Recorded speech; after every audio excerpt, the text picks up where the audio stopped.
तो स्वधर्म आचरण को श्रीमन महाप्रभु ने बोला, एहो भाई आगे कहे यार। स्वधर्म आचरण क्या है? जैसे प्रारंभिक अवस्था में हर कोई जीव ऐसा बोलता है कि बस केवल हम अपना काम करें, अच्छे से करें, बस यही भगवान की भक्ति हो गई। तो जो व्यक्ति भजन क्रिया जानता ही नहीं है, जो भगवान के साथ संबंध स्थापित करने में जिसका आलस्य भी है और अपनी इंद्रिय तृप्ति भी वो पूर्ण रूप से करना चाहता है, देहात्मिक बुद्धि से भरा हुआ है, ऐसा जीव ये बात बोलता है कि केवल हम अपना काम अच्छे से करें, भगवान ने हमें जिसके लिए भेजा है, भगवान ने हमें किसके लिए भेजा है उसको ये पता ही नहीं है, मैं कौन हूं ये भी नहीं पता, लेकिन वो बोलता है बस यही करने के लिए। तो ये करने के लिए तो हम नहीं आए हैं। अगर वो बोले कि बस इसलिए भेजा ये, तो कौन सा कार्य करने के लिए? आपका देह ऐसा कौन सा कार्य कर रहा है जिसके ना करने से ये सृष्टि ना चलती? हमें अपने आप से ये प्रश्न करना चाहिए। मैं अगर इसीलिए आया हूं कि जो मैं कर रहा हूं बस ये करना था, तो मैं ऐसा कौन सा काम कर रहा हूं कि अगर मैं नहीं होता तो ये सृष्टि ना चलती? ना किसी के ना होने से सृष्टि रुकी है। बनाने वाले जो हैं ब्रह्मा, अगर वो भी नहीं होंगे तो बहुत सारे अन्य ब्रह्मा हैं। ब्रह्मा भी एक नहीं है, अनंत कोटि ब्रह्मा है। तो इसीलिए इस बात को बोलना कि स्वधर्म आचरण जो है, बस जो हम कर रहे हैं वो अच्छे से करें, बस हो गया भजन, ऐसी जो बात बोलते हैं, इस बात को श्रीमद् महाप्रभु किसी भी बात को नकार नहीं रहे हैं। ये कहा है एहो भाई आगे कहे यार। ये बाहर की बात है, अंदर की बात बताओ। बात है पर बाहर की है।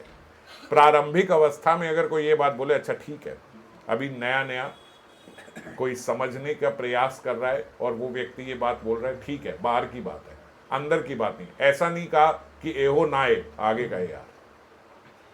अगर नहीं होता तो खैर रामानंद राय भी ना कहते। तो रामानंद राय कह रहे हैं और शास्त्रों का प्रमाण भी दे रहे हैं, तो बात सही है, पर बाहर की बात है ये। फिर उन्होंने बोला कि अपने जो कर्म अर्पण है यही पूर्ण रूप से भजन है, साध्य सार, यही साध्य सार। तो कर्म अर्पण को भी श्रीमन महाप्रभु ने बोला कि एहो भाई आगे गए यार। अब इसमें एक भगवत गीता का श्लोक भी उन्होंने बोला, यद करोषि यद अश्नासी यद जहोसी ददासी यद तपस्यसि कौन्तेय तत्कुरुष्व मदर्पणम। अब हमारा संदेह ये होता है कि भगवत गीता की अगर कोई बात बोली जा रही है, कोई श्लोक बोला जा रहा है, तो इसको हम क्यों कह रहे हैं कि एहो भाई आगे कहे यार? वो इसलिए कि अपने कर्मों को अर्पण करने का अर्थ है कि आपने अपना समर्पण अभी नहीं किया है, तभी ऐसी बात बोली गई कि अच्छा जो आप कर रहे हो वो भगवान को अर्पण करो। जैसे हम किसी से अगर कोई कार्य कोई बहुत अपना है तो उसको हम क्या बोलेंगे कि बस तू हमारे लिए जी, समझ रहे हो, बस जो हम तेरे को कह रहे हैं तो वही कर। अगर कोई अपना बच्चा है, कोई एम्प्लॉय है, कोई अच्छा है, तो हम क्या बोले, तू छोड़, तेरे को जो बोल रहे हैं बस वैसा कर। और अगर कोई इतना अपना नहीं है तो उसे क्या बोलेंगे कि तू जो कर रहा है ना वो हमारे को थोड़ा बहुत दे दिया कर उसमें से, समझ गए? एक व्यक्ति कौन है जो हमारे लिए हमारी कंपनी में ही काम कर रहा है, और एक व्यक्ति कौन है जो कर की तरह देता है, उसको बोलता है अच्छा ठीक है तो काम कर, थोड़ा हमें भी दे दिया कर। जैसे हमने पिछली बार चर्चा करी थी कि श्रेष्ठतम क्या है कि हम जब भी कोई भी खाने की वस्तु अपने घर में बनाएं तो हम ऐसा सोच के बनाएं कि ये भगवान के लिए ही बना रहे हैं। मैं रोज जो घर में लंच बना रहा हूँ, डिनर बना रहा हूँ, ब्रेकफास्ट बना रही हूँ, जो भी गृहिणियाँ हैं वो ऐसा सोचें। ऐसा एक्चुअली ये सिर्फ कल्पना नहीं है, सोचे से ये ना सोचे कि बस सिर्फ सोचना है, ये काल्पनिक नहीं है। हमारे घर में विग्रह हैं, हमें यही सोचना है, यही समझना है कि ये हम उनके लिए बना रहे हैं। जब ऐसा समझ के बनाएंगे तो फिर और पहले हम भोग लगाते हैं तो पहले वो पाएंगे, फिर उसके बाद जो शेष रह गया वो सब प्रसाद रूप में ग्रहण करेंगे। और प्रसाद रूप में ग्रहण करने की बुद्धि कैसी होनी चाहिए कि जो बनाए वो पा रहे हैं। आज क्या बनाए, आज क्या सब्जी है, ये बनाए, ये नहीं। अगर आपने ये करा तो फिर आप प्रसाद बुद्धि नहीं है आपकी। ये प्रश्न ही नहीं होना चाहिए कि आज क्या बनाए, प्रसाद है, प्रसाद पाना है, समझ गए? ऐसी बुद्धि से किया गया कार्य जो है वो समर्पण है भगवान को। और हम कहें अच्छा जो तुम्हें खाना है, क्या खाना है, डोसा खाना है, पास्ता खाना है, ये खाना है, अच्छा वो ले आओ और भगवान को भी भोग लगा दो। ये है यद करोषि यद अश्नासी। आप जो करते हो अच्छा फिर भगवान को भी अर्पण करो, जो खाओ भगवान को भी भोग लगा दो। अब बात, अब फर्क समझ रहे हो कि क्यों कहा एहो भाई आगे कहे यार, इसको बाहर की बात क्यों बोली? क्योंकि आप सब कुछ भगवान के लिए नहीं कर रहे हो, इसीलिए अच्छा जो कर रहे हो वो पहले भगवान को अर्पण करो। प्राइमरी स्टेज जैसे प्राइमरी आप भगवान के लिए नहीं कर रहे, आप अपने लिए कर रहे हो। आपका मन है बाहर से पास्ता मंगा के खाने को, अच्छा पहले भगवान को भोग लगा दो, है ना।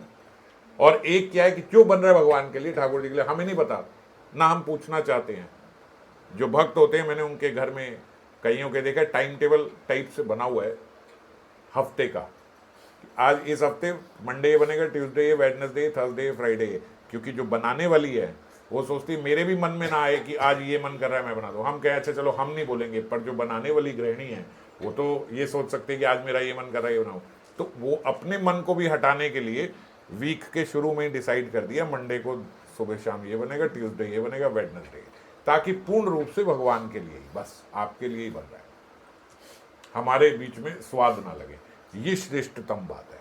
और फिर हम कहें नहीं जो आपको खाना है वो खा लो, लेकिन पहले भोग लगा लो। तो ये किसको बोला जाता है? प्रारंभिक अवस्था में जो भक्त आता है। तो इसलिए यद करोषि यद अश्नासी, यद जो अजय प्रणाम भी करना है भगवान को करो। देवी देवताओं को, इतने सारे देवी देवताओं के मंदिर में कभी आज इधर मंगलवार को, इधर बुधवार को, इधर गुरुवार को, इधर ऐसे ना करके आप जो करना है भगवान को ही प्रणाम करो, है ना। तो प्रारंभिक अवस्था में, तो इसीलिए यद करोषि को भी बोला कि ये भाई एवो भाई आगे कहे यार। फिर राय कहे स्वधर्म त्याग यही साध्य सार। ये जो स्वधर्म आचरण की बात हो रही थी, आप कह रहे हो ये बाहर की बात है। फिर कर्म अर्पण की बात हो गई उसमें, आपने कहा ये बाहर की बात है। तो राय कहे स्वधर्म त्याग, स्वधर्म का ही त्याग कर दो, अपने स्वधर्म का त्याग कर देना।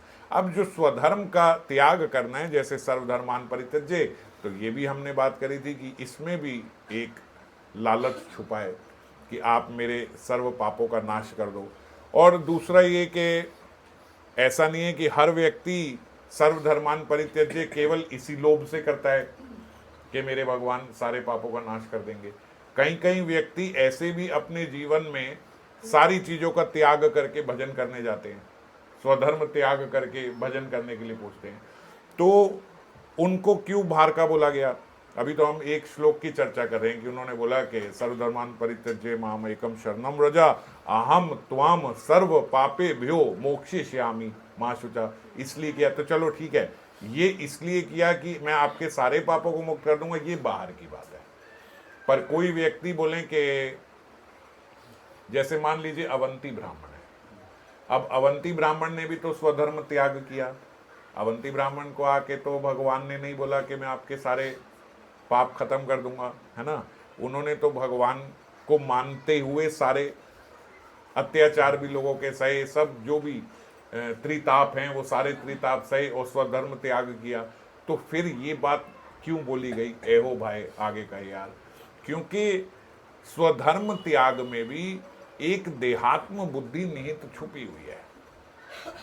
जब जीव ये मान लेता है कि नहीं, जैसे मान लीजिए कि कहीं पे बाहर चार लोग बात कर रहे हैं, कहीं कोई गाना चल रहा है, मैं बोलूँ नहीं ये भी बंद कर दो, ये भी हटा दो, ये भी कर दो, ये भी आवाज़ ना आए, सब बंद कर दो, मैं फिर हरि नाम लूँगा।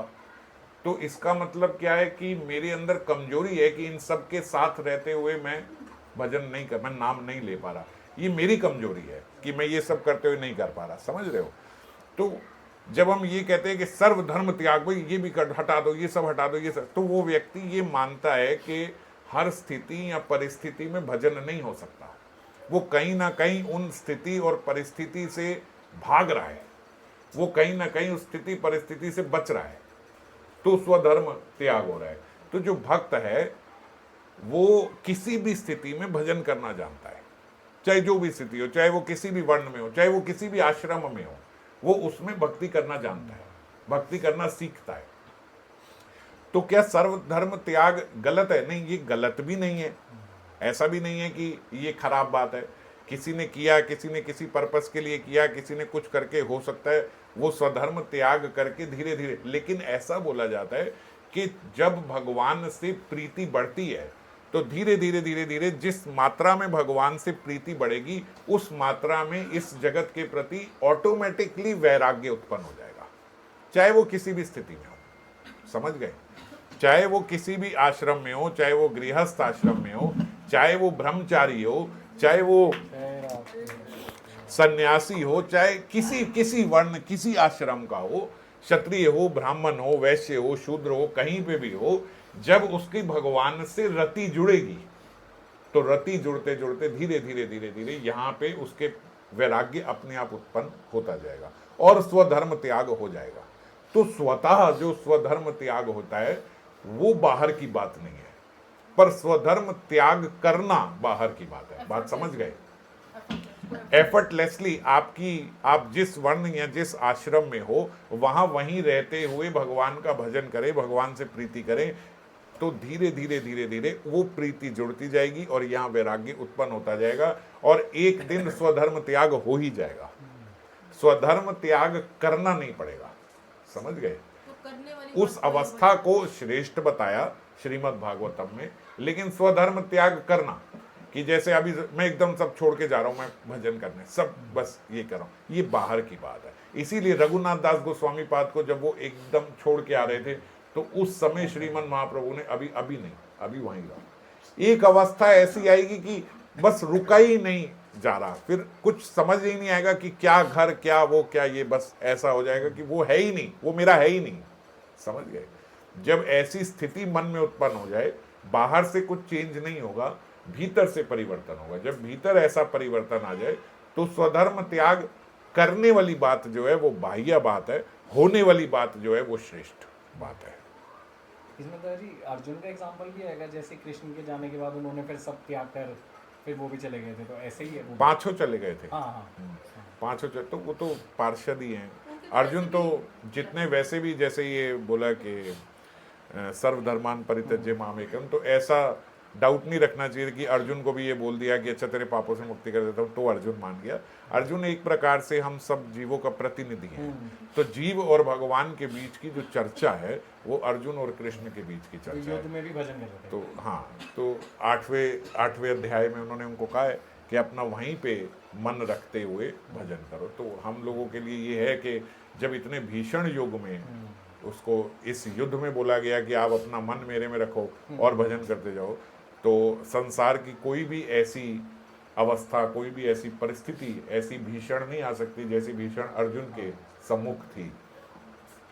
और तब भी उनको ये बात बोली गई कि आप भगवान में अपने मन को रख के यहाँ पे लड़ाई करो, है ना। तो जब वो कर सकता है तो हम किसी भी परिस्थिति में कर सकते हैं। तो हमारे ही प्रतिनिधि की तरह अर्जुन को वहाँ पे भगवान ज्ञान दे रहे हैं। अब ये बात समझने की है कि स्वधर्म त्याग करना नहीं है, स्वधर्म त्याग पर होगा, करना नहीं है। करने की जो अवस्था है, एहो भाई आगे कहे यार, प्रभु कहे एहो भाई आगे कहे यार, राय कहे ज्ञान मिश्र भक्ति साध्य सार। अच्छा, फिर ये नहीं है तो जो ज्ञान मिश्रित भक्ति है, अभी तक इसको बाहर क्यों बोला गया? अभी तक भक्ति की बात नहीं आ रही थी, कहीं भी भक्ति नहीं बोला। समझ गए? स्वधर्म करो, स्वधर्म कर्म के अर्पण करो, स्वधर्म त्याग करो, लेकिन भजन कब करो, है ना। स्वधर्म त्याग कर दिया लेकिन भजन की बात नहीं आई, इसीलिए एहो भाई। अब क्या कह रहे हैं कि राय कहे ज्ञान मिश्र भक्ति साध्य सार। तो अब जब ज्ञान मिश्रित बात आई है भक्ति की, भक्ति तो है लेकिन ज्ञान मिश्रित है। असल में शुद्ध भक्ति जो होती है उसमें 3 प्रकार की बाधा होती है। पहली बाधा है देहात्म बुद्धि, जिसकी अभी हम पीछे चर्चा कर रहे थे कि देहात्म बुद्धि बनी रहती है। स्वधर्म आचरण में भी, स्वधर्म त्याग में भी, कर्म अर्पण में भी देहात्म बुद्धि बनी हुई है। तो ये जीव की भजन में सबसे बड़ी बाधा है देहात्म बुद्धि। समझते हो ना कि हम अपने आप को, देह को आत्म माने बैठे हैं, देह कोई अपना आप माने बैठे हैं कि मैं ये देह ही हूं, इसको बोलते हैं देहात्म बुद्धि। दूसरा है जीव और ब्रह्म का एक के ज्ञान। वो क्या बोलते हैं उसको, कि मैं ब्रह्म ही हूं, हाँ अस्मि। अहम ब्रह्मस्मि, कि अब अहम ब्रह्म अस्मि एक प्रकार से ठीक ऐसे है कि मैं ही भगवान का अंश हूं, है ना। मैं आत्म जो मेरी जो मैं जो आत्मा हूं, मेरा जो स्वरूप है वो भगवान का ही एक अंश है, तो वो भी ब्रह्म स्वरूप है। पर मैं ये कहूं कि मेरे में और भगवान में कोई भेद ही नहीं है, तो ये बात सही नहीं है। एक सागर है और एक सागर की बूंद है, तो सागर की बूंद में वही स्वाद तो है जो सागर में है, पर सागर की बूंद और सागर में क्वालिटी क्वांटिटी का बहुत बड़ा फर्क है। समझ? अणु हैं, हम अणु मात्र हैं, वो विभु हैं।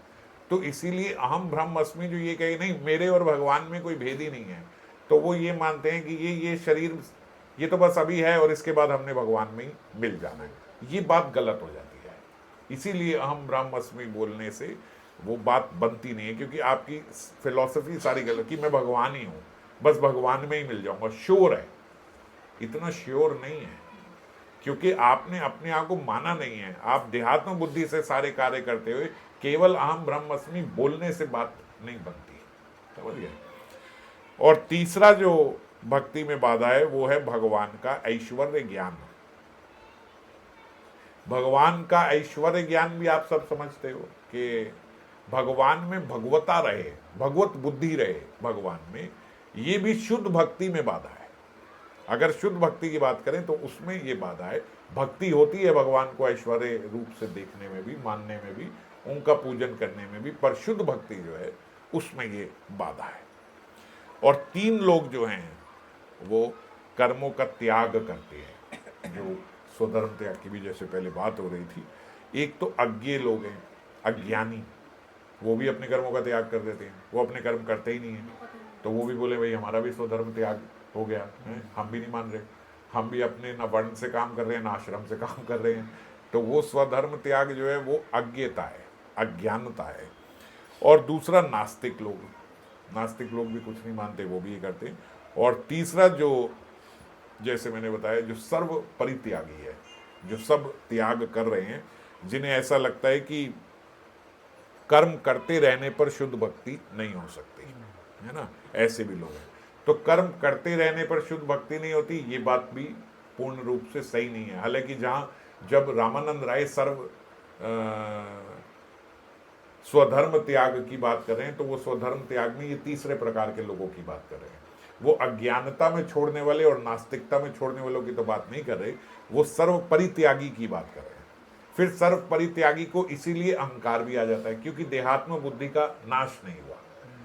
जिस मात्रा में भगवान के प्रति रति उत्पन्न हो, उसी मात्रा में जब वैराग्य होता है तो अहंकार नहीं बनता।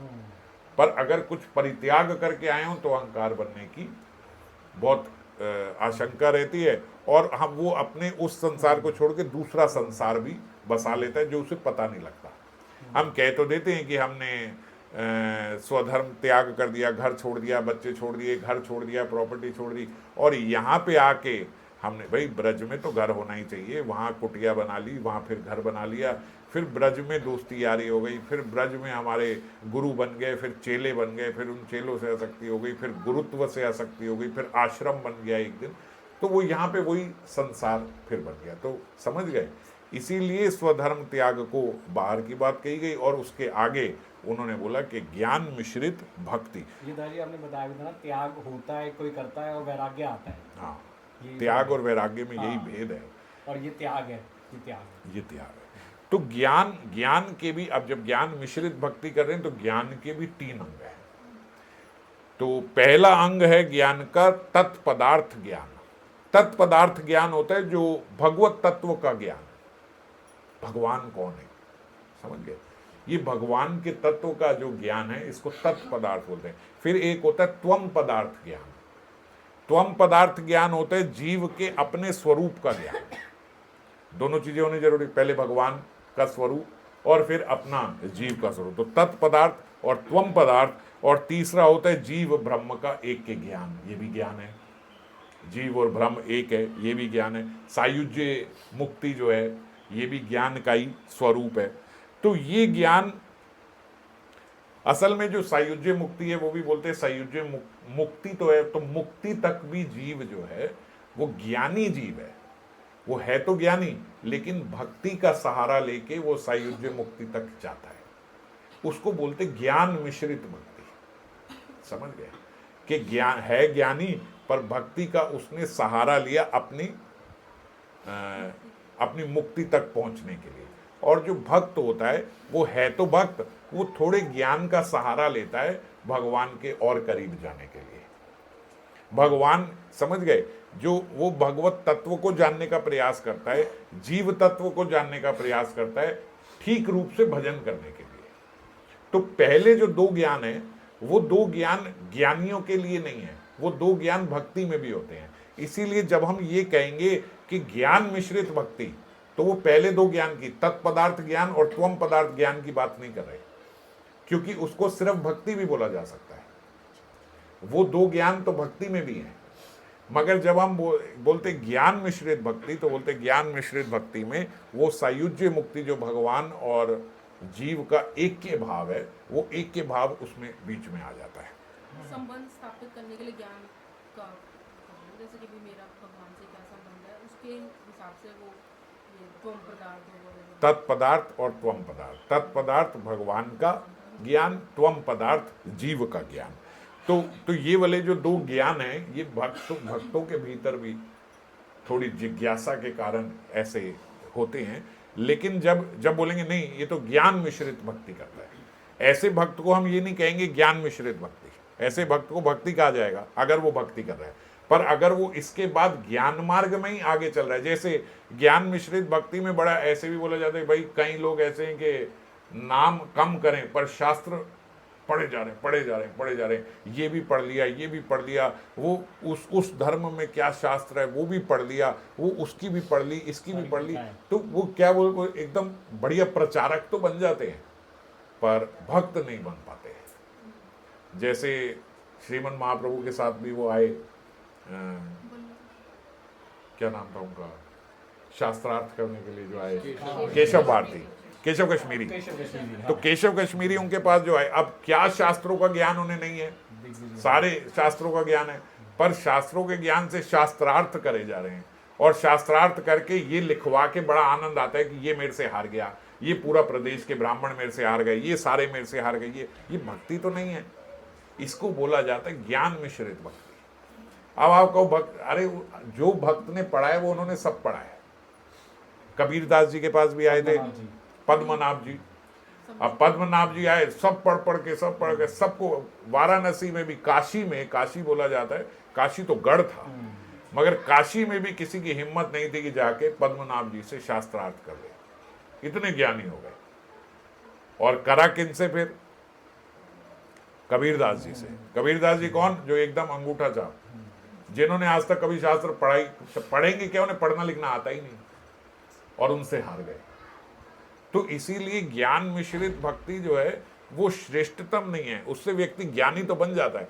एक बार को तो कई संत महात्मा ये बोलते हैं कि जो प्रहलाद महाराज थे ये भी ज्ञान मिश्रित भक्ति थे, और प्रहलाद महाराज तो बड़े बढ़िया भक्त थे, तो बोलते नहीं इनके भीतर भी थोड़ा ज्ञान बुद्धि थी जो बाद में भगवान ने हटाई। नरसिंह भगवान के आने पे भी नहीं हटी, बाद में हटी। बोलते कैसे पता? तो बोलते देखो जो ब्रज के जो उपासक है ना, वो फिर ऐसी बात बोल पाते हैं और उन्हीं पे शोभा भी आती है। तो बोलते प्रहलाद महाराज कैसे हैं? बोले प्रहलाद महाराज के सामने नरसिंह भगवान आ गए, हाँ वो डरे नहीं, ठीक है, सब थर थर कांप रहे हैं, प्रहलाद महाराज डरे नहीं, वो वहाँ खड़े रहे, पर नरसिंह भगवान भगवत स्वरूप आए तो उनके भीतर भगवत बुद्धि थी, प्रहलाद महाराज के भीतर, कि भगवान आए, ये साक्षात हरि हैं, ये बुद्धि उनके। बोले आपको कैसे पता उनके भीतर ये बुद्धि थी? बोले वो इसीलिए क्योंकि ब्रजवासी बोलते हमारे समक्ष हमारे कन्हैया आ जाएं तो क्या ऐसे ही जाने देंगे? कुछ खिलाएंगे नहीं, पिलाएंगे नहीं, वो बेचारे उनका खून पी रहे हैं, उनके पिताजी का, तो पानी तक ना दे रहा उनको। भैया कोई खाने की चीज, कोई पीने, आपको भूख लगी होगी, ज्यादा गुस्सा हमारे घर में कोई कर जाए, हम भी ठंडा पानी लेके आते, भैया पानी पी लो, मगर क्योंकि उनके भीतर भगवत बुद्धि थी, वो ये नहीं समझ रहे कि इनको कुछ भूख लगी है इनको कुछ प्यास लगी होगी, कहीं आराम से विश्राम कर लें, बैठ, ये सब नहीं है, भगवत बुद्धि है। तो बोलते क्योंकि अब ये बताया ना, ये भी एक है कि भगवत बुद्धि रह जाए। तो ये जो एक बात है, बोले भगवान का ऐश्वर्य ज्ञान, ये भगवान का ऐश्वर्य ज्ञान, जो भगवान का ऐश्वर्य ज्ञान है, बोले ये तो था ना उनके अंदर, इसलिए ज्ञान मिश्रित भक्ति है। वो प्रचार भी करते थे ना असुर भाई के बीच में। प्रचार करना बुरी बात नहीं है, प्रचार आचरण से ज्यादा हो तो अच्छी बात है। तो वो भी आचरण का ही था, क्योंकि संकीर्तन करते थे, तो उस संकीर्तन से ही उनका प्रचार होता था। तो लेकिन ब्रज में बोले कि ये इसीलिए ज्ञानी क्योंकि इनके अंदर ऐश्वर्य ज्ञान अभी भरा हुआ है भगवान को लेकर। और इसके लिए इन्होंने जो श्लोक बोला वो भी भगवत गीता का, ब्रह्मभूत प्रसन्नात्मा न सोचती न किंक्षति समा सर्वेषु भूतेषु मद भक्ति लभते परम। अब भगवान बोले मद भक्ति लभते परम, आप कह रहे हो एहो भाई, आगे का यार तो वो तो वहां पे बोल रहे मद भक्ति लभते परम, ये वाले भक्त मेरे को अच्छे लगते हैं। पर श्रीमन महाप्रभु कह रहे ठीक है अच्छे हैं, पर अभी बाहर की बात है। अब जो जिसको कृष्ण साक्षात हरि, उन्हीं का स्वरूप, वो कह रहे हैं ये मुझे अच्छे लगते हैं, मद भक्ति में लगते हैं, आप उनको क्यों कह रहे हो कि ये बाहर की बात है? तो वो बोल रहे वो इसीलिए क्योंकि ब्रह्मभूत प्रसन्न, ब्रह्मभूत क्या होता है? जो व्यक्ति भगवान से ऐक्य भाव है, जिसकी मैं भगवान में लीन हो जाऊंगा, उसको ब्रह्मभूत बोलते हैं। तो बोलते जो भगवान से सोचे कि मैं एक हो जाऊंगा, ऐसे भक्त जो हैं जब वो भक्ति में प्रगति करते हैं तो तुरंत वो ब्रह्मभूत अवस्था से भक्ति की अवस्था में प्रवेश कर जाते हैं। समझ गए? वो तुरंत शुद्ध भक्ति में प्रवेश कर जाते हैं। ये उनके लिए एक सीढ़ी है, एक फ्लोर है कि बस यहां से चढ़े, पहले ऐसा प्रसन्नचित हो गए, न सोचती न किंक्षति, वो इस दुनिया में यहाँ पे कोई आधार दूसरा नहीं मानते, कोई गुणों से किसी के आकर्षित नहीं होते, किसी से द्वेष नहीं करते, किसी के अवगुण नहीं देखते, वो सबके भीतर जो कारण है उसमें बुद्धि लगाते हैं कि ये भगवान के द्वारा किया हुआ है। तो ऐसे ब्रह्मभूत जो हैं वो प्रसन्न आत्मा रहते हैं। तो ऐसे ब्रह्मभूत भक्त जो हैं वो भगवान बोल रहे हैं ये मुझे इसलिए अच्छे लग रहे हैं क्योंकि आगे जो भगवत तुरंत ऐसे भक्त तुरंत भक्त बन जाते हैं। एक स्टेज है, इसके बाद भक्त बन जाएंगे। और यदि वो भक्त नहीं बने और ज्ञानी में ही आगे चले गए तो फिर ज्ञानियों को तो भगवान पसंद नहीं करते। समझ गए? तो अभी श्रीमन महाप्रभु कह रहे हैं कि बात सही है, लेकिन अभी पूर्ण रूप से वहां पहुंचे नहीं जो बात हम कर रहे हैं। तो इसीलिए उन्होंने कहा एहो भाई, आगे कहे यार, अब ये भी बाहर की बात है, ठीक है, पर अभी बाहर की बात है, अभी तुम वो रस लेके नहीं पहुंचे। तो वो प्रभु कहे एहो भाई, आगे कहे राय कहे ज्ञान शून्य भक्ति साध्य सार। अब देखो वो ही एकदम पलट गए। पहले बात करी ज्ञान मिश्रित भक्ति, वो बोले वो बाहर की बात है, तो बोले हाँ राय रमानंद भी मान, हाँ बात तो सही है, ये तो बाहर की बात है। श्रेष्ठ क्या है? ज्ञान शून्य भक्ति। ये ज्ञान बीच में रहे ना, भक्ति के आए ना, तो ज्ञान शून्य का मतलब ये नहीं है कि कोई अज्ञानमयी हो, भाई अज्ञानता से की गई भक्ति जो है वो भक्ति सही है। और भक्ति का मतलब भी ये नहीं है कि अज्ञानता से हो गई तो वो भक्ति है। इसका मतलब ये है कि भक्त जो है वो इधर उधर से ज्ञान को अर्जित करने का प्रयास ना करे।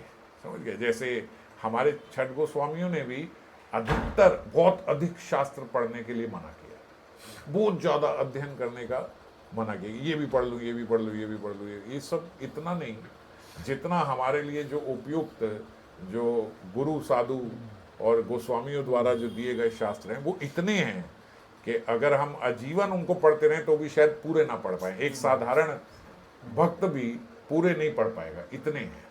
समझ गए? तो इतने से भी अगर समझ में नहीं आ रही आपको, नहीं इधर के भी पढ़ लूँ उधर के भी पढ़ लूँ, तो साफ पता लगता है कि फिर आपका लक्ष्य भक्ति नहीं है, आपका लक्ष्य भजन नहीं है, भगवान को जानना नहीं है, भगवान के साथ संबंध स्थापित करना नहीं है।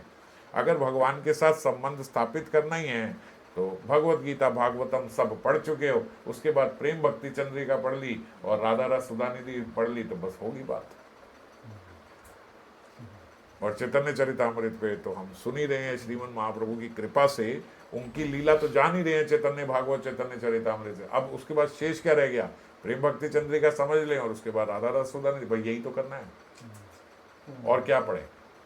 पर क्योंकि सब अलग अलग प्रकार से अलग अलग जीव को अलग अलग परिस्थिति में रहते हुए अलग अलग प्रकार से समझ आती है, इसीलिए इतने अनेकों अनेक शास्त्र। किसी को कैसे समझ में आते, जैसे कीर्तन कर रहे हैं, कोई किसी को स्लो कीर्तन अच्छा लग रहा है, किसी को फास्ट कीर्तन अच्छा लग रहा है, किसी को मीडियम अच्छा लग रहा है, किसी को डांस करना अच्छा लग रहा है, किसी को शांति से धीरे धीरे चलता हुआ अच्छा। तो ऐसे ही शास्त्रों में भी कहीं मिलन की बात, कहीं लीला की बात, कहीं विहार की बात, और कहीं उनके अलग होने की बात, विरह की बात। ऐसे अलग अलग प्रकार से अलग अलग अवस्था से कैसे कैसे वैराग्य आए जाए, उस वैराग्य की बात, इंद्रिय तृप्ति को त्यागने की बात अलग अलग स्टोरीज से।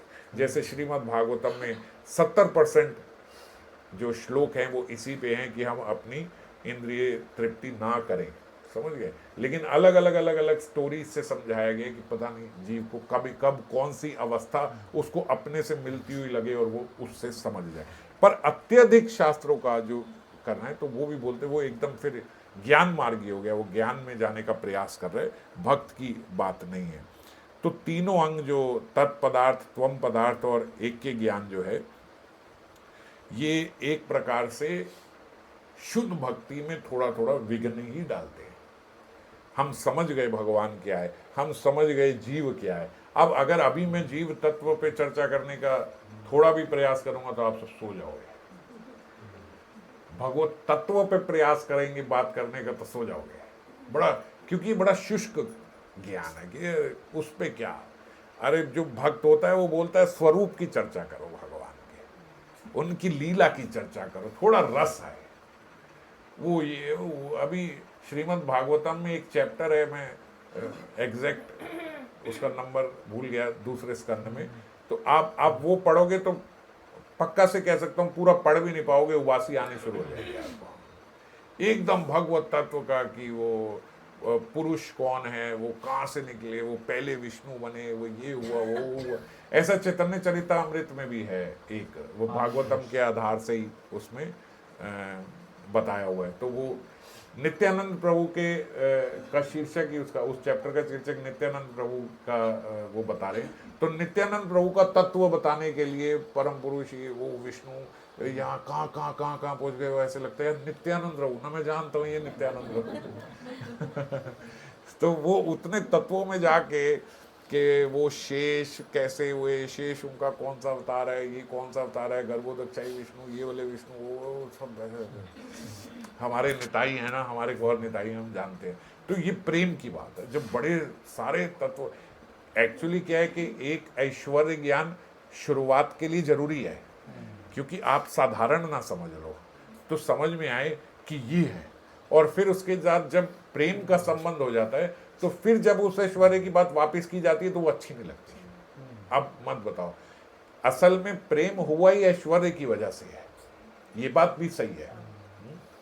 इतना बड़ा व्यक्ति और इतना कृपालु है, इतना बड़ा व्यक्ति और हमारे लिए इतना सुलभ है, इतना जिनके रोम रोम से इतनी सृष्टियां निकल रही हैं, वो हमारे समक्ष आके यहाँ साथ में ऐसे खड़ा हुआ है, जो हम खिला रहे हैं वही खा रहा है, जैसे हम सुला रहे बिठा रहे वही बिठा रहा है। ये जान के प्रेम हो जाता है। प्रेम होने के बाद को ये पता कौन व्यक्ति है, वो कहता है चुप कर यार, ये हमारे ये है ना। तो ऐश्वर्य से प्रेम जनित होता है, पर प्रेम के होने के बाद ऐश्वर्य की चर्चा फिर अच्छी नहीं लगती। तो इसीलिए तत्पदार्थ त्वम पदार्थ ज्ञान भी हैं भी और नहीं भी। शुरुआत अवस्था में ठीक है, पर जब आ गए तो अब बोलते अब भजन में विघ्न नहीं करेंगे। अब ये इन पदार्थों की अगर हम चर्चा करेंगे तो अब जैसे कृपा हो जाए संतों की, महात्माओं की, तो कोई भी ज्ञान की इतनी आवश्यकता ही नहीं पड़ती। ऐसे लगता है जैसे उनकी कृपा ही बोल रही है, उनकी कृपा से ही ये सब समझ में आ जाता है। जैसे ये श्री राजेंद्र प्रसाद जी की मैं एक कथा सुन रहा था, वो बता रहे थे, तो वो बोलते कि एक बारी बहुत शुरू में जब वो कथा नहीं लेते थे, जब वो पढ़ ही रहे थे अभी, तो उस समय पढ़ चुके थे, लेकिन बोलते कि हमारे गुरुजी की एक जगह कथा थी, फिर दूसरे आए, उन्होंने बोला कि हमारे यहाँ कथा कर दो। तो पहले जिनके यहाँ कथा करनी थी वो बोलते वो बड़े समृद्ध थे, बहुत उनकी समृद्धि थी, तो धनी मानी व्यक्ति थे, उनके यहाँ वो बोल चुके थे। दूसरा आया तो बोलते वो बिल्कुल एकदम एक छोटे से गांव के एक वो थे, उन्होंने कहा कि हमारे गांव के लोग आपकी कथा का बड़ा प्यास है उन्हें, अगर आप वहाँ पे कथा कर दो तो सब भक्त तो हैं ही, लेकिन आपकी कृपा हो जाएगी तो और तो उन्होंने कहा अब मना करना अच्छा नहीं लगता, तो यहाँ जब ये कह रहे हैं पूरा गांव का गांव भक्त है, अब इनके यहाँ कौन जाके कथा करेगा, तो उन्होंने उनको बोला ठीक है कर देंगे। तो सब ने बोला कि महाराज आपने तो सेम डेट दे दी, आपने तो वहाँ भी दी हुई है यहाँ भी, और वो तो इतना समृद्ध धनी वानी, तो बहुत बड़ा तंबू वगैरह ये सब लगा हुआ है, सब हो गया, अब तो 2-4 दिन में कथा है। तो बोले वो वहाँ जाके राजेंद्र दास जी को बोले वहाँ आप कर लो कथा, मैं यहाँ कर लूँ। मैंने आज तक कभी कथा ही नहीं करी और इतनी बड़ी जगह पे आप मुझे बोल रहे हो कि जाके कर, बोले वो आप ध्यान करना भगवान का, भगवान कृपा करेंगे वहाँ कर।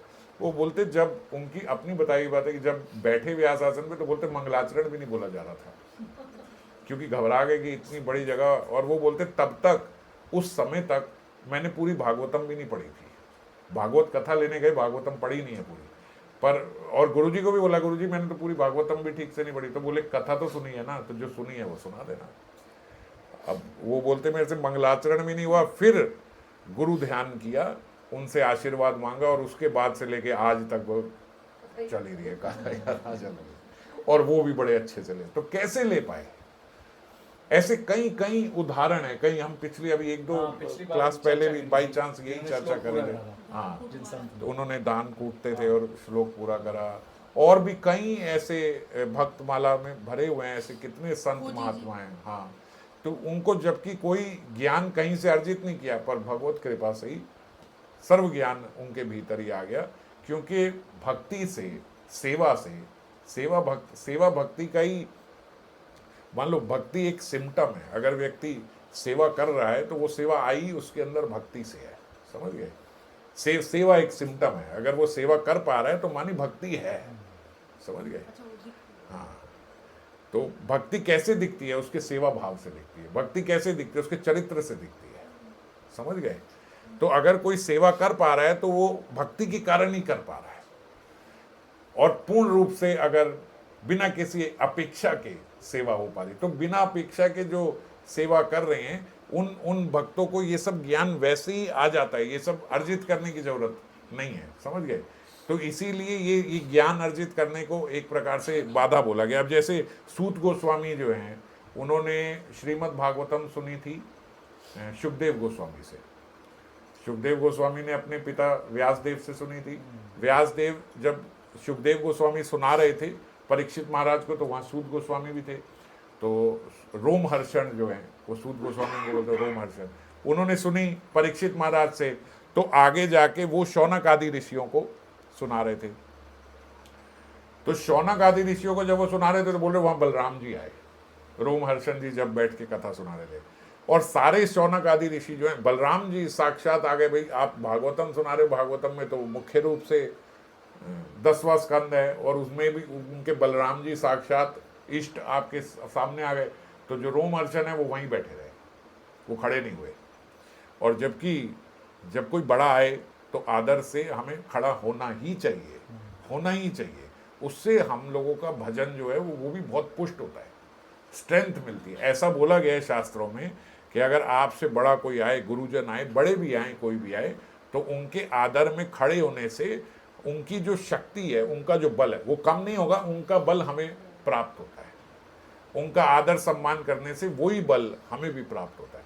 तो वो रोमहर्षण जी खड़े नहीं हुए। बलराम जी ने कहा कि आप क्या पाठ करोगे, आप क्या भागवतम का ज्ञान दोगे, जो आपके भीतर इतना छोटा सा भी ज्ञान नहीं है कि हमें आदर सत्कार में खड़ा होना चाहिए। तो उन्होंने कहते एक तिनके से ही उनको मारा और वो चले गए, बलराम जी ने। अब शौनक आदि ऋषियों ने कहा बलराम जी आपने इन्हें मार तो दिया, हमने तो मंत्रों द्वारा इनको ऐसा आशीर्वाद दिया था कि क्योंकि भागवत बहुत बड़ी चीज़ है कि आप हमें इतना बड़ा खजाना देने वाले हो। तो उन्होंने बोला हम सारे बहुत सारे हजारों शौनक आदि ऋषि जो बैठे, बोले हमने इन्हें अपने मंत्र उच्चारण से ऐसी कृपा करी थी इन पे कि जब तक ये भागवतम खत्म नहीं होगी तब तक यमराज भी आके इनको लेके नहीं जा सकता। अब खैर तो आप ही आ गए तो क्या मंत्र चल रहे हैं, क्या चल रहा है, आपने आगे तो इधर अभी शुरुआत से पहले ही बलराम जी ने कहा अगर ऐसे है तो आपके मंत्रों का आदर के लिए जिंदा कर देता हूँ। तो उन्होंने नहीं नहीं नहीं, आपने जो करा वो भी ठीक ही करा है, आप भी ठीक ही, आपकी कोई बात गलत थोड़ी हो सकती है। अब आप देख लो कि भागवतम कैसे होगी। तो उनके ही आगे पुत्र थे उग्रसव, तो उग्रसव को बुलाया। उग्रसव बोलते उनको कुछ ज्ञान था नहीं, उन्होंने भागवतम नहीं सुनी थी असल में। भागवतम उस समय जगह जगह नहीं होती थी, 2 ही बार हुई थी। व्यासदेव ने सुखदेव गोस्वामी को बताई प्राइवेटली, और सुखदेव गोस्वामी ने पब्लिकली 1 बार सुनाई। तो आज तक सिर्फ 1 ही बार हुई है भागवतम, वो भी सुनी है, कहीं लिखी नहीं, कहीं पढ़ी नहीं, किसी ने, कोई है नहीं, हरिनाम प्रेस था नहीं तब, तो एक केवल सुखदेव गोस्वामी ने सुनाई है। अब उग्रसव आगे बैठ गए, मैं क्या सुनाऊं भाई भागवतम। तो वो उग्रसव को बलराम जी ने बस सिर पे हाथ फेरा, आशीर्वाद दिया, बस सारी उग्रसव ने आगे भागवतम सुना दी। आज हमारे पास जो भागवतम है वो वही वर्जन है जो उन्होंने सुनाई।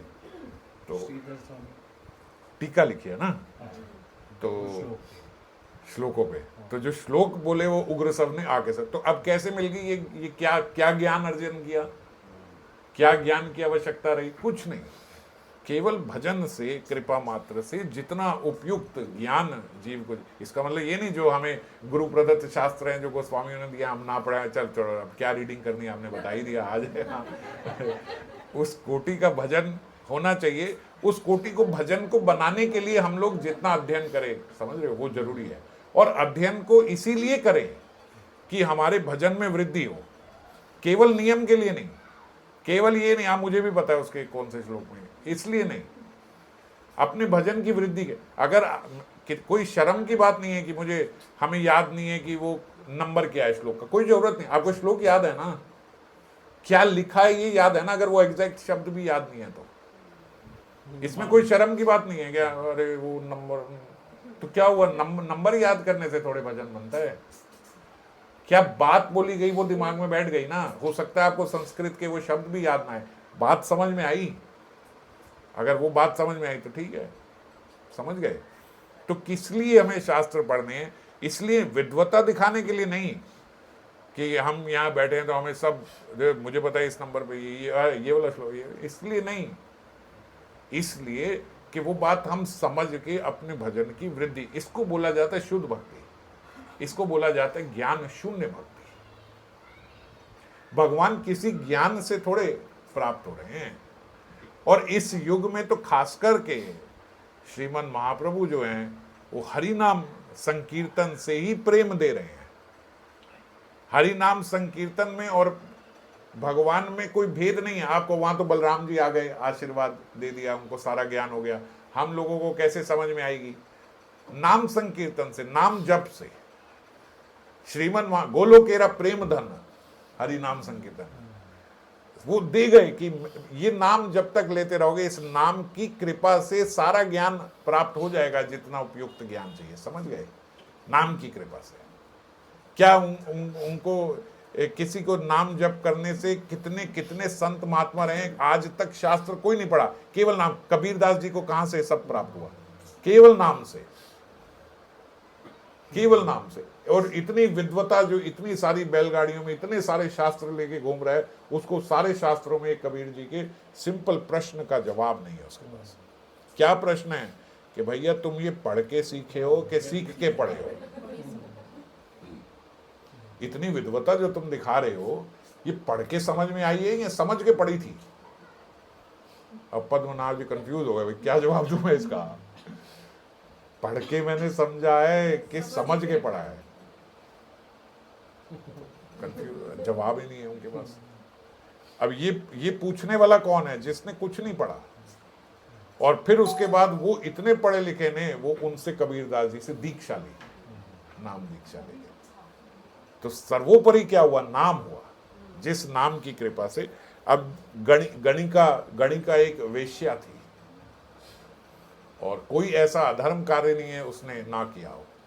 पुराणों में कथा आती है गणिका की, सुनिए आप, सुने नाम सुने।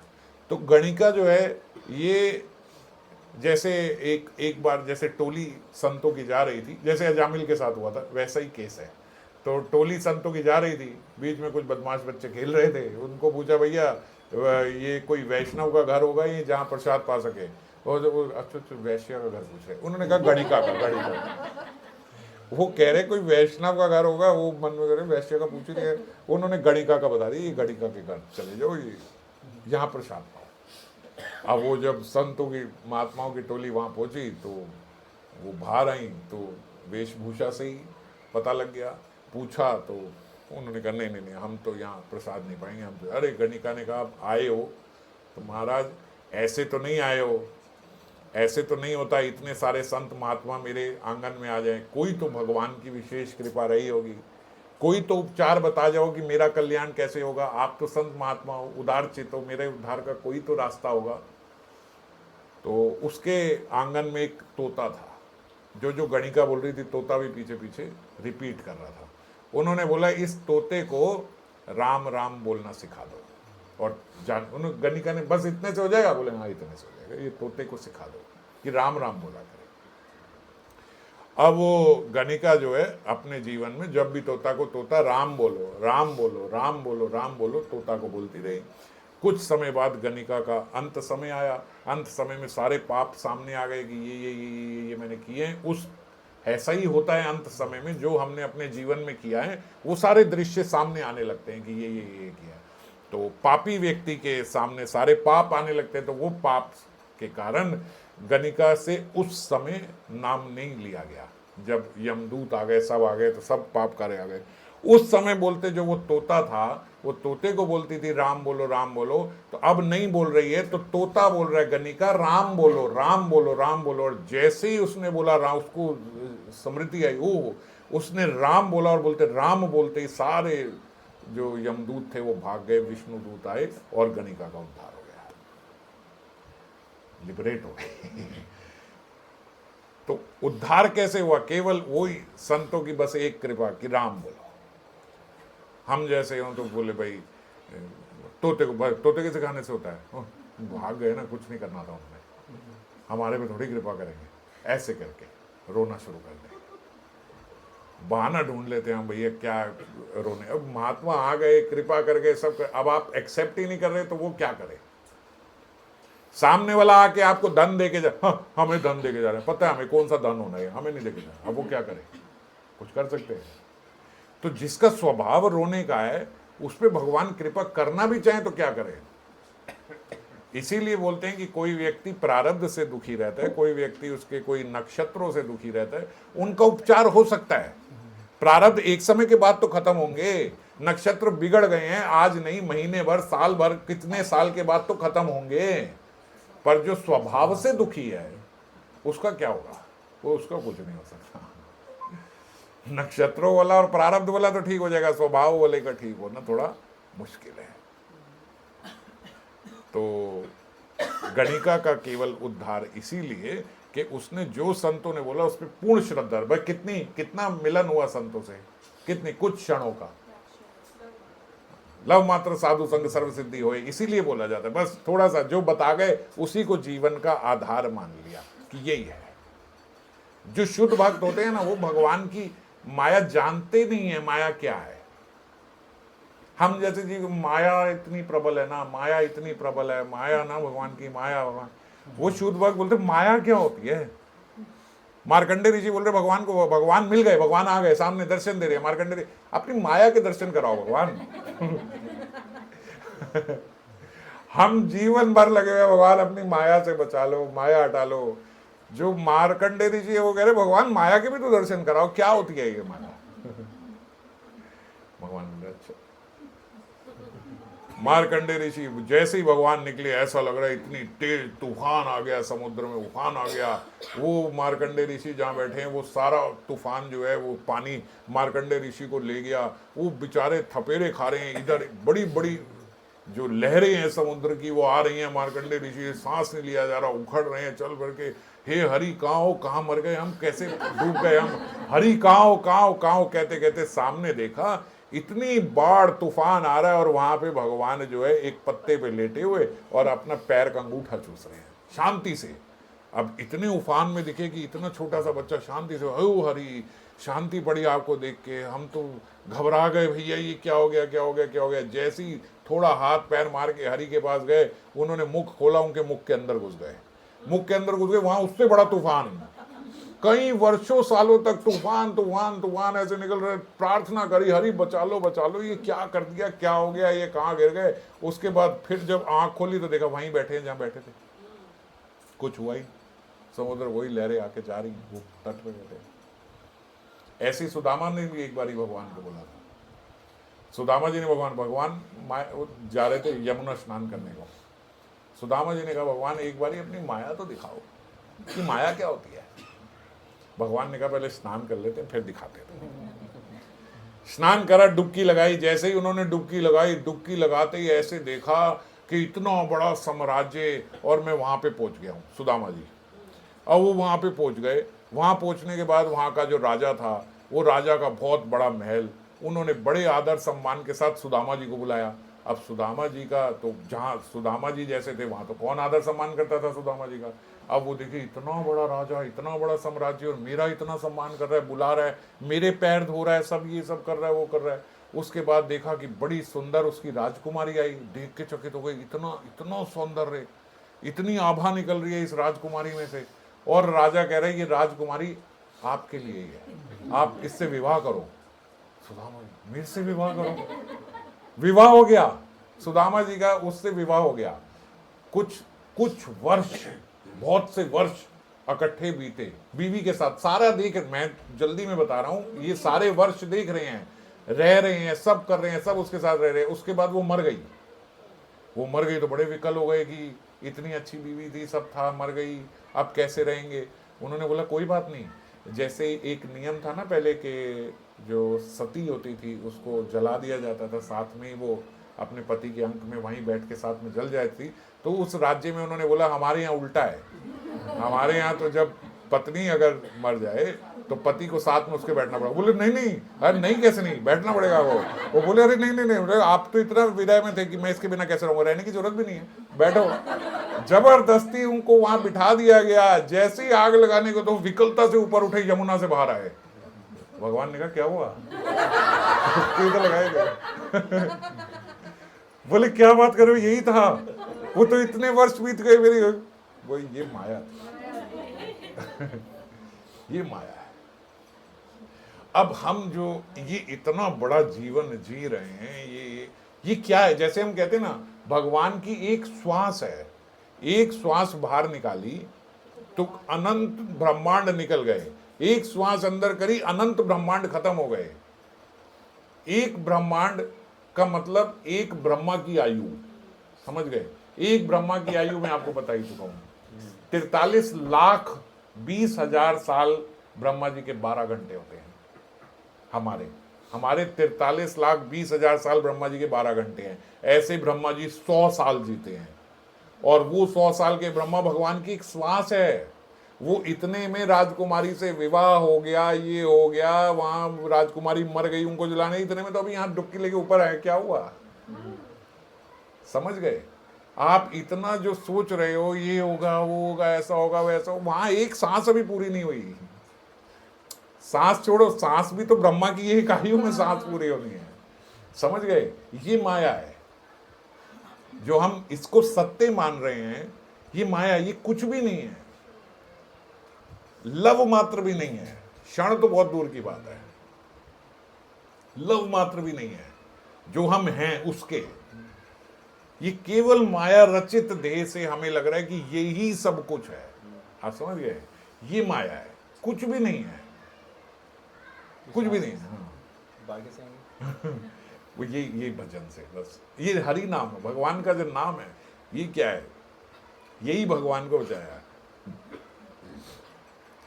देवी है ऐसी गुणमयी, ऐसी गुणमयी, मम माया दुरत्याया, माम एव ये प्रपद्यन्ते मायामिताम तरन्ति ते। जो एक बार मेरे शरण में आ गया, वो माया उससे हट गई। अब भगवान की बात है, भगवान एक हट, हाँ, वो एकदम ऐसे निकलेगा गोलोक में, हाँ, अरे वो स्वरूप जागृत हो गया, बस कहाँ था, कुछ नहीं, एक क्षण नीचे गए थे, बस एक क्षण, समझ गए? आप उसी स्वरूप में बस ऐसे ऐसे ऐसे वो जो आके बाहर कैसे स्वरूप की आंख खुल जाएगी एकदम, वो मंजरी स्वरूप में आंख खुला, यहीं था। तो ऐसे लगता है यहीं थे, शुरू से यहीं थे। वो तो बस ऐसे एक थोड़ा सा एक क्षण के लिए दिखाया था कि ये माया है। माया है ऐसी गुणमयी ऐसी गुणोमयी माया है कि इसके गुणों में हमें लग रहा है हम यही हैं, हम यही है। अनंत काल से पता नहीं कितने जन्मों में कितने कुछ क्या क्या बन गए, तब हर जगह लग रहा था मैं यही हूं, ये। और जब वहां पहुंचेंगे तो ऐसे लगेगा, तभी बोलते हैं कि ये स्वप्न मात्र है। हाँ, जो जागृत अवस्था में चला गया वो, उसको तो पता है ना कि अच्छा वो तो छोटा सा सपना था, मगर जब वो सपना था तब वो छोटा नहीं था, तब लग रहा था यही सत्य है। पर जैसे ही उठे, अहे वो तो अब समझ गए, जब हम सपने से उठते ओ बच गए, वहां इतनी मुसीबत हो रही है, इतने लोग मेरे पीछे घुस रहे हैं, मारने लगे हैं, जलाने लगे हैं, और एकदम ऐसे उठे, ओए अच्छा थैंक गॉड वो सपना था। तो जो जीव यहां से जाग गया है वो ऐसे बस अच्छा सपना था, कुछ नहीं थी ये ज्योति शीनू चिवानी ये सब कुछ नहीं, सपना था, मैं तो ये स्वरूप है, ऐसे एकदम जाग जाएंगे, समझ गए? तो ये कैसे संभव है? ज्ञान शून्य भक्ति से। ये ज्ञान शून्य है, ज्ञान में कह रहे अर्जुन केवल भक्ति। दादा जैसे वो स्वप्न में है, बीवी है, बच्चे हैं, सालों चले जा रहे हैं, तो उसको उस टाइम पे कोई बताए कि भाई तू स्वप्न देख रहा है, और उसको लगे भी हाँ बात की बंदा ठीक है, तो उसका क्या रिएक्शन होगी? तो चलो उसने बाहर पानी से जब बाहर आ गया तो उसको महसूस हुआ, हमारे को तो उस स्वप्न में रहते रहते कोई बता रहा है ना कि तू स्वप्न देख रहा है, तो फिर क्या उसका रिएक्शन होना चाहिए? हमारी ना थोड़ी श्रद्धा में कमी रह जाती है कि अभी पता क्या, अभी ये सब सुन लिया, ये सब अभी तो और आया, सब संत बैठे, सब कथा चले, अरे वो तो ठीक है, लेकिन अभी जो कल फैक्ट्री में वो ऑर्डर देना, पहले उसकी तो बात करूँ तो हाँ है ना, मैं यही तो कह रहा हूँ। हम क्या कहते हैं, अच्छा ये तो ठीक है, मगर फिर मगर से फिर वही जीवन स्वप्न शुरू हो जाता है जैसे, लेकिन अब ये तो है ना, कर्म भी तो करना है। लेकिन ये तो करना नहीं ठीक है दादा बात, वो तो जैसे हमारा स्वभाव जैसे है, पर एक व्यक्ति उस सिचुएशन में हम क्या करें इसके अलावा? मतलब जैसे हमारे को पता चल गया, कई बार सपना भी ऐसा आता है ना पूर्ण रूप कि सपना आते आते भी सपने में सोच रहे तो हमें लग रहा होता है कि मैं सपना देख रहा हूँ, ऐसा कई बार फील होता है। तो मान लो ये सिचुएशन हमारी अभी है कि हमारे को संतों ने बता दिया कि ये स्वप्न हम देख रहे हैं, पर अब स्वप्न में तो हैं, अब ऐसा उठ भी नहीं पा रहे, उठे कैसे एकदम से कैसे? तो यही कैसे कौन अब तीव्रता से अब भगवान से यही प्रार्थना हो कि भगवान बस ऐसा ही है, बस इतना सा मेरा जल्दी से खत्म करो ये स्वप्न, ये सब नहीं चाहिए, आप ही की प्रेमा भक्ति चाहिए, आप ही की ये करना, तो नाम छूटे नहीं। क्यों? क्योंकि अब एक ही डोर है मेरे हाथ में, वो नाम की, बस ये नाम की डोर है, इस चक्कर में नहीं फंसना है। ये भी माया है कि वो मुझे अपनाएंगे कि नहीं अपनाएंगे, वो मुझे निकालेंगे कि नहीं, इस स्वप्न से मुझे निकालेंगे, मेरे जैसे को क्यों निकालेंगे, मैं इतना पापी तापी, मेरा क्यों उद्धार करेंगे, मैंने ऐसा क्या किया, करेंगे तो पहले इतने बड़े भक्तों को, मेरा क्यों नहीं, ये सब माया है, ये सब माया है। वो करेंगे नहीं करेंगे, वो पकड़ेंगे नहीं, आप छोड़ो ना, आप पकड़ लो, नाम दिया है ना, आप पकड़ लो, आप उस नाम को पकड़ लो, ये नाम धरो, वो ही है ये, आप पकड़ लो। आप क्यों इस पे हो कि वो पकड़ेंगे कि नहीं, वो अपनाएंगे कि नहीं, वो निकालेंगे कि नहीं, आप पकड़ लो, निकल जाओ। इससे अब देखो, अब यही बात करेंगे, कल भी यही करेंगे, कल ये नहीं कि अरे तो कथा में था ना, देखो जो जीव की जो जरूरत है वो तो चाहिए ना, नहीं ये बात मत करना, फिर नाम ले लेके बस नाम के माध्यम से बस पहुंच गए। पर अब कैसे रहे, पर क्यों आता है? क्योंकि ये स्वप्न है, इस पे पूर्ण रूप से श्रद्धा रखनी पड़ेगी। पर नहीं, अगर आपने पर खत्म हो गया, सब जीरो कर दिया जब ये बात बोल रहे, कुछ भी नहीं, मर जाए, ये हो जाए, खत्म हो जाए, सब बर्बाद हो जाए, क्योंकि स्वप्न ही है, समझ गए? ये शरीर के बर्बाद होने से पहले ये बात समझ में आ गई तो आगे नहीं जाना पड़ेगा, नहीं तो फिर बहुत लंबी जर्नी है, नहीं तो बहुत लंबा आगे, कभी ये दे, कभी वो दे, वो चलता रहेगा। तो इसीलिए इस बात को तुरंत समझ जाए, तुरंत समझ गए? कुछ नहीं चाहिए, जो कुछ भी नहीं चाहिए, जो चाहिए इस देह को चाहिए, और ये स्वाप्निक है, क्षणिक है। जब जाग जाता है उसको समझ में आती है, अच्छा ये बहुत अच्छा प्रश्न है ना, अब क्योंकि प्रैक्टिकल बात तो यही है, अब हम जागे तो नहीं है, तो जागे नहीं है तो स्वप्न में ही वो धरोहर पकड़ ले जिससे ये स्वप्न खत्म होगा। और इंतजार मत करो भगवान पकड़ेंगे कि नहीं, भगवान कृपा करेंगे कि नहीं, मेरे पे कब करेंगे, ये कब करेंगे। आपको नाम नहीं दिया क्या भगवान ने? ये कृपा ही तो है, मिल गई। साक्षात भगवान आ तो गए, आपकी जिब्बा पे आ गए, आके भीतर आ गए, नाम लो, बस हो गया काम। ये माया है। वो पकड़ेंगे कि नहीं, वो देख रहे हैं कि नहीं, मेरे को भगवान देख रहे हैं, कृष्ण मेरे को देख रहे हैं, वो जान रहे हैं मेरे को, वो सुन रहे हैं मेरी बात, ये माया है। कृपा करेंगे। अब इसको भी अगर बोले बोले ए हो भाई, आगे का यार भाई, ये बाहर की बात है। अंदर की बात क्या है कि आपने पकड़ा हुआ, आप पकड़ो, आपने पकड़ना है। जब ज्ञान शून्य भक्ति की बात इन्होंने करी रामानंद राय ने, तो भगवान ने कहा, प्रभु कहे ए हो है, आगे कहे यार, बात ये सही है, ये भाई की बात नहीं है, ये बाहर की बात नहीं है। ज्ञान शून्य व्यक्ति ए हो है, ये तो बात ठीक है, मगर अब मन ललचा रहा है और आगे सुनने को, और ऊपर सुनने को। तो अभी तक जो ए हो भाई था, अब हो गया ए हो है, ये है। अब पहुंचे सही जगह पे, ए हो है, आगे कहे। अब आगे अगली बारी हम लोग चर्चा करेंगे, ठीक है। ऐसे होता है ना कि हाँ ये बात तो सही करी है, मगर आप और बता। हाँ, अब इसके बारे में